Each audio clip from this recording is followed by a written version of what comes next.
Right, Deejay Kriel. This is take number 2, should we say. We just had another interview, but we'll go again. Firstly, how are you? How have you been? Things? Hayden Jones, what's up, bro? Thank you for having me on the show once again. No, everything's going good, bro. Everything's going good. Yeah, it's good to see you, and obviously being far away, you're getting ready for a fight now. You're going to be fighting in Mexico. Are you prepared for those sort of conditions? Yes. So, obviously, it doesn't matter where I fight, who I fight. I'm always prepared. Never take anything up lightly, anything and nobody. And yeah, going forward, I mean, we're fighting now in Mexico, and then we've got a big fight next year, February. So, yeah. So, I mean, you obviously can't talk too much about the sort of announcements, the big fights. You got to sort of wait that out until it happens. Yeah. This fight now, the opponent you're coming up against, have you watched any of his tape, seen anything on him? No, I haven't. No, so they have sent who I'm going to be fighting. I've got opponent. Yeah, they sent it to my coaches and stuff, and everything's good. I don't know the guy's name or nothing. I will announce it, and I'm going to try and have a video taken in Mexico of the fight so I can post it and stuff. But like I said, I don't care who I fight as long as I'm fighting. I mean, obviously, like people know, I haven't been fighting much, so it's a bit hard for me. But like I always say, my time will come. I mean, I'm young, and big things are still going to be coming. So I'm just going with what comes. And yeah, like I said, I needed a fight to keep busy for next year's fight in February. My advisor, Sean Gibbons, told me that I have to get a fight now for next year. So that's why we're fighting in Mexico now. I mean, I would have loved to fight somewhere here in the States, but I mean, there was I need to fight now, and I can't wait for anyone to give me a fight. I had to go and take this fight. So yeah. Sort of a guy that's really excelled. You know, he won the Sportsman of the Year, rather, is Maurizio Solani, a good friend of yours, a former sparring partner of yours. I mean, looking at that achievement, being the first boxer to win that sports, he came up against Chad Leclerc, and there was another person there as well, I just forgot the name. But, you know, winning that award, I mean, do you have a message for Maurizio? Amazing. I'm so proud of him, man. One of my good friends and my favorite fighter to come out of South Africa. He is my favorite fighter, no doubt. He is the man. He is the monster. And I just want to say well done to him, and only hope for better things coming forward, man. So, yeah. Former actual opponent of his is the guy that you spar with. I mean, Nonito Donaire, obviously, you know, that fight happened a long time ago, but you've been sparring with Donaire recently, even up until the build-up of the fight against Monster, who, you know, I think a lot of people, including myself, thought was actually going to blow Donaire away. Didn't happen. He's a lot tougher in the bantamweight division. I mean, let's talk about him now. I mean, were you impressed with his performance? Man, I was so impressed. Listen, I wasn't impressed with Nonito. I knew this kind of thing would happen because a lot of people wrote Nonito off. And I had an interview and I said, no, that's not going to happen. That's never. This guy is still amazing. He's 36 years old. I know because I was sparring with him, so I know how he was. And Nonito is a machine, man. He's just, I don't think it doesn't matter what age you're going to fight him at, or because, man, I take age as a big role that played in the last fight. I mean, Nonito 10 years ago, I think he would have beat now. No doubt. I think he would have beaten. And, I mean, even in the fight, Nonito even looked a bit off. I don't want to say this, but I think Nonito looked off. When I was sparring with him, he was looking faster and everything. But in the fight, he didn't. So I don't even think he was 100%, and he still gave the guy that they say is at the top one hell of a fight. So, I mean, that just shows you who Nonito Donaire is. He will always still go down, I think, as one of the best fighters there is. You've got a guy like Zolani Tete, who's obviously in the same division as all of them. Do you think him and Donaire, what do you think would have happened in that fight? That would have been such a great fight. Just there to knock you out. And Nonito's also skilled, don't get me wrong. He is very skilled and he's very smart. He's a very smart guy. Zolani, a very skilled fighter. It would have been interesting to see, but it just shows you where Nonito was at. I think even people wrote him off with Zolani. So these kind of things, you never know until these kind of fights happen. You're talking about the best versus the best. You can't just write someone off. And that just showed the past weekend with Nonito and Inal. That showed that do not ever just write nobody off. You've got that experience now because you've had a taste of sort of both sides. You obviously, your whole boxing career has pretty much been in South Africa, and then I think about a year and a half ago. I'm not exactly sure when you left, but since then you've obviously taken your games to another level. You went ahead and won a world title in that time. And what is the differences now for you going forward in your career? Bro, no doubt being here is the best thing I've done for my career. I've learned things that no doubt I will not learn in South Africa. There's no ways. They're a lot smarter about what they're doing here. There's more reasoning behind what you're doing. And just being here in the mix with the best people it opens doors for you. I mean, obviously I haven't been getting fights and stuff, but things are going to happen. I mean, I want to announce big things. I don't want to say anything until things happen, but obviously I need to go through things first with my management team, my coaches, and there's big things obviously coming in 2020. I know for a fact for me where I'm going to be more busy because I'm also me and my team are trying to get with a big promoter or something, and we know it's going to happen because I know even though I say I am a smaller guy and we expected to come here and not be as busy as I want to and have to fight in Asian countries and stuff like that. But no, that's not true. I mean, big things are happening here with smaller division guys. And I think we have a lot of action-packed fights, the smaller guys. You've got guys that are knocking people out cold in the smaller divisions, so... I want to be one of the people to bring that in and start making noise on big promotions and stuff. But I think my time will come in 2020. I also want to get this big shot in February and obviously win and move up, go forward. I mean, like my plan is obviously, like I've said, we get this fight next year, I'm gonna win. I know that. And if I get a unification bout. Do a unification bout, what money we get, see all of that. If we don't, move up again. That is my plan, because my plan is to become a multi-division world champion. I mean, I became the world champion. It's settled in. I mean, that's a boxer's dream, is to become a world champion.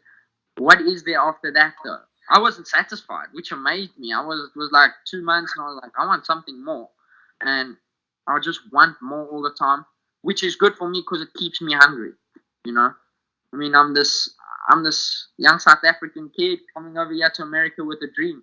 And I think going forward, there will be big things for me. I know that for a fact. I just believe. I mean, I didn't make a lot of sacrifices in my life to be here, and there's nothing, And, and there's two of you in America that come from South Africa now, yourself and Chris Van Heerden, he's a former IBO world champion. He had that fight against Errol Spence Jr., which didn't go his way. But he's winning all his other fights, and I think he's holding up the South African flag that side. I mean, how much communication do you have with him? And are you still like good friends? Are you close? Yes. Me and Chris are very good friends. We don't talk much though. I don't really talk much to many people. I just speak to my wife and my family. But me and Chris, I send him a message now and again. He actually contacted me the other day. No, Chris is a really good guy and he's a good friend of mine.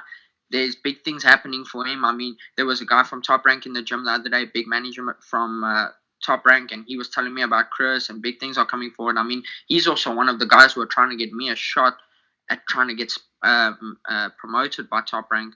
And obviously, like I said, the division and stuff. But like I say, things will happen. But again, about Chris, so like they say, big things are going to be happening for him. So let's hope going forward they will. And I think Chris has a shot always to I mean, look, he's beating these guys. And, I mean, his last opponent, he was beating him bad. He was doing really well. What happened? Got stopped in a cut, right? Accidental headbutt or something. What was it? Headbutt. He was outboxing that guy like crazy, and people were loving him. So, like I say, I just want to see big things for him, I mean, because you get to that, Chris is at that age now. Listen, he's a fit guy. Chris is amazing, probably one of the fittest people I know. And going forward, I don't really think even Chris's age matters. So he's still got a lot of fight in him. So let's see what happens going forward for him, and I only hope for the best for him. And what about a quick tour of your place? I mean, you obviously change of scenery, but bro, I'm not gonna tell you everywhere, but I mean, yeah, like this is my place over here. I'm not gonna take you for a whole tour and my yeah.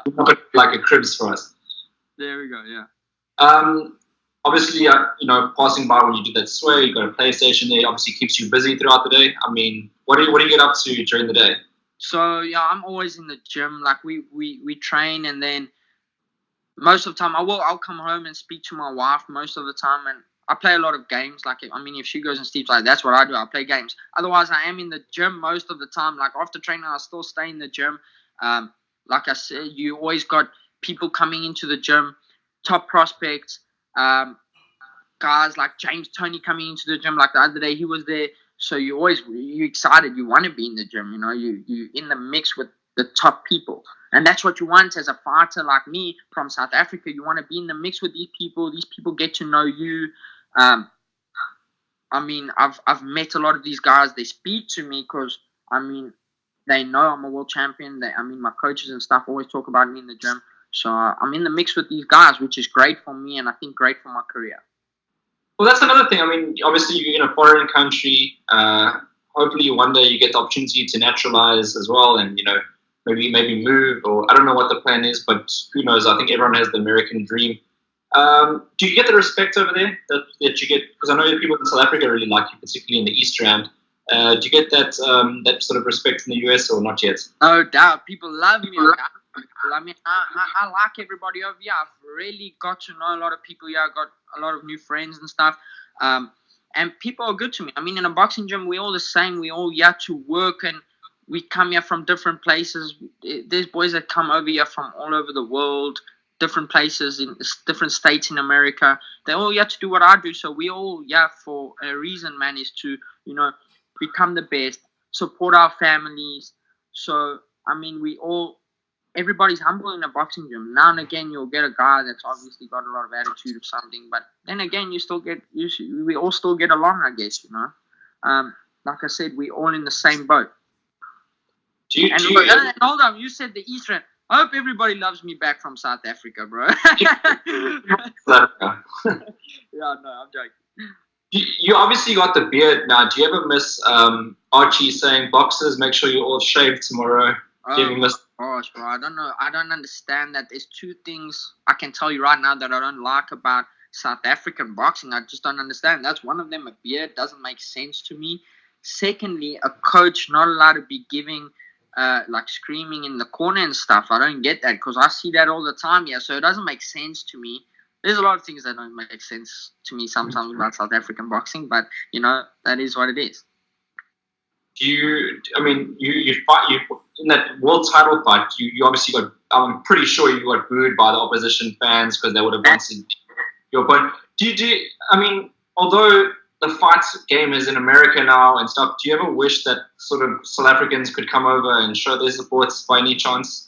Man, I wish, because listen, I love my country. A lot of what I'm doing now is to,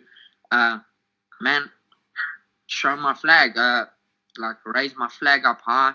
This is for my country. I love my country, man. And I hope for a lot of people to support me as a fighter, as like what they supported the SA rugby team in Japan.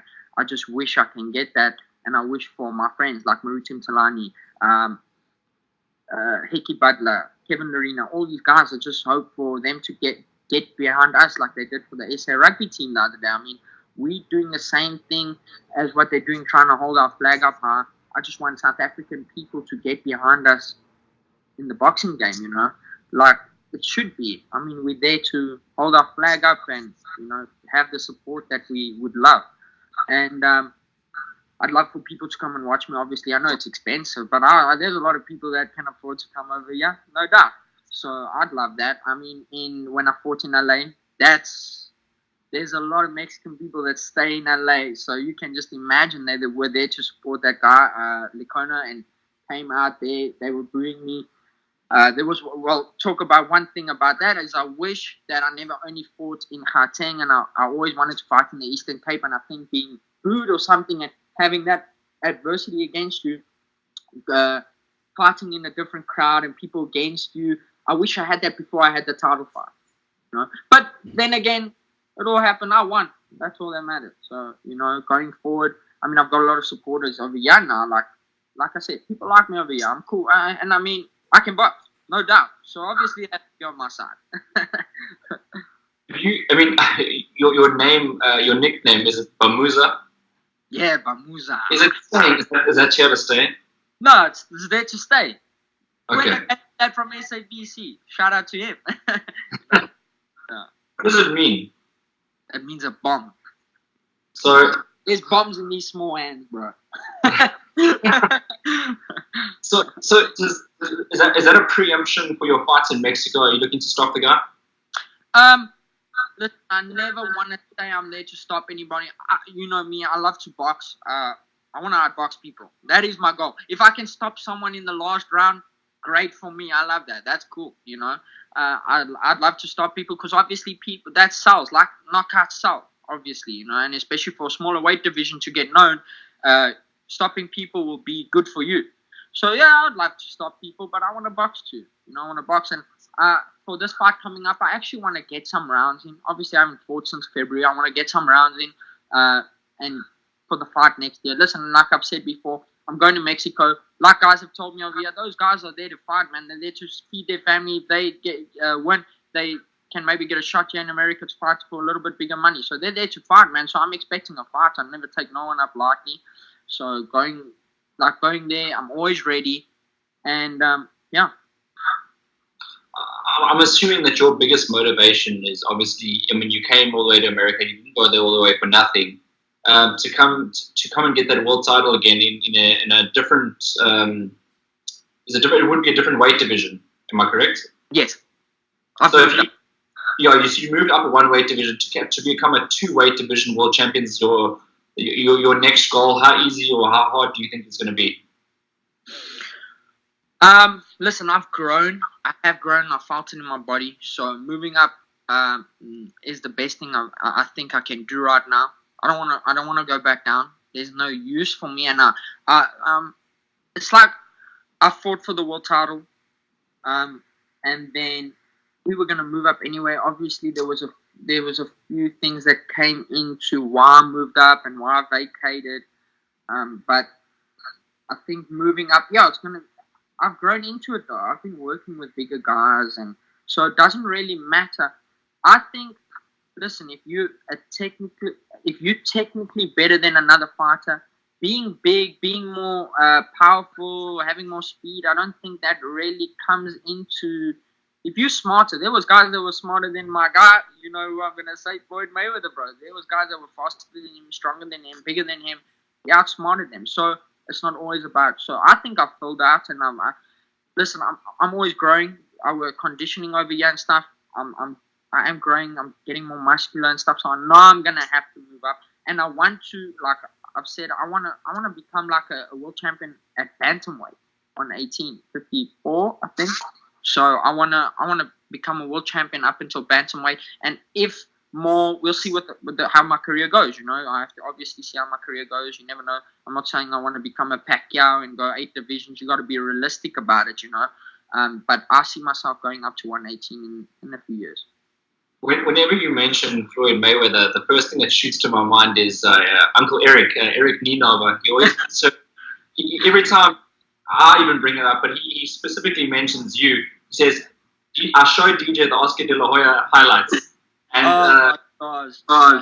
that's his favorite line, and I think that he's obviously one of the guys that you miss being away from home. Of course. Yeah. So I'm just thinking. I just thought about that story as you said, Floyd Mayweather. I was thinking about Eric Nienaber and trouble about Mayweather and Oscar De La Hoya. I know that. Yeah. So again, it's the 30th of November that you're fighting in Mexico. Yes, 30th of November. It's in 2 weeks, and obviously. I don't know if I'm coming home to visit, or I don't know. I want to get ready for February, so I want to be in tip-top shape. So let's see what happens. I think maybe I'll come home for a week. I want to come and speak to my management team, obviously, about a few things. And, yeah. So that's the big exciting news for now is that Deejay Kriel is back in the ring again. I mean, we've been waiting for this good news. It's finally here. I'm sure a lot of people will be happy for you. And obviously, looking into next year, you're going to be sitting with your management team and working out some big things. Yes, I've got big things. I think I don't want to announce anything because I obviously want to let my management team know first because I heard something during the week. I want to first let them know what's up. And going forward, I think I'm going to be getting in 2020 more fights.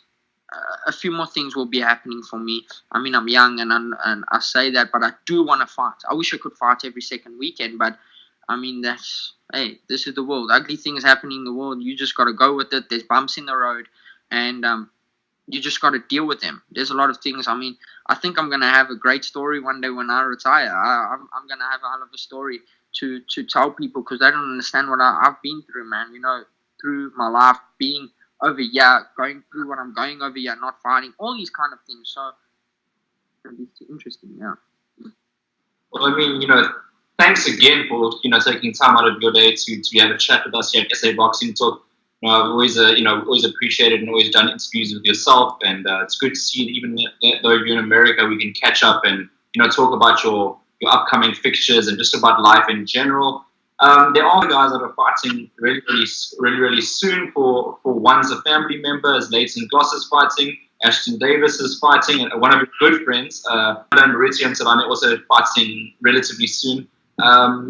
It's good for South African boxing that your friends and your sort of family is getting involved in the sport. Do you have any words for them? I want to just say all the best to them, man. I love all of you.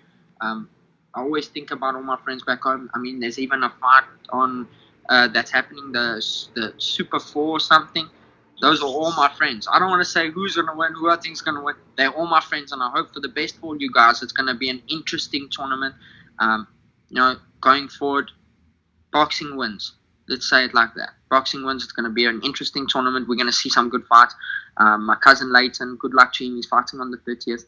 I love him to bits, and I know he'll do well.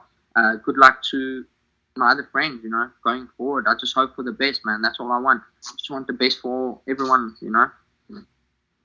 And then, before we thank anybody, man, I want to mainly thank, obviously, my family. They're always there for me, my friends, my family, and my fans. I just want to thank everybody, and mainly also my management team. Without them, I wouldn't be able to be here. Great guys from South Africa, MED attorneys, Kakiso Mokoduo and Ryan Erasmus. Thank you to you guys. I mean, without them, I wouldn't be able to be here. They believe a lot in me. Love you guys to bits, man. And I just want to thank all my sponsors, Bokwa Incorporated, CN Engineering, CR Fissa Transport, Anima Mundi, and Easton's Hydraulics. Thank you to you guys, man. Without you guys, I wouldn't be here. And I just want to say thank you. Thank you very much. Well, it's great that all these people still stay on board and supporting your dream, and very very soon they can celebrate being the 2-division world champion. Let's hope into 2020. I'm sure that's the plans. Again, thank you for joining us from Las Vegas, Nevada. It's always good to catch up and enjoy the desert, as it'll be probably I don't know what the weather's like now, but I'm sure it gets cold in the desert. Cold now? Yeah, it's cold. It's cold. You're wearing a t-shirt.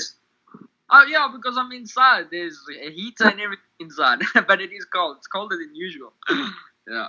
Actually, quite well. I'm in Durban at the moment. It's actually quite nippy. It's raining as well. But anyway, good luck for your fights in Mexico, and we'll catch up really, really soon. If you come back to South Africa, do you know what to do? Just drop me a WhatsApp, and we can meet up maybe.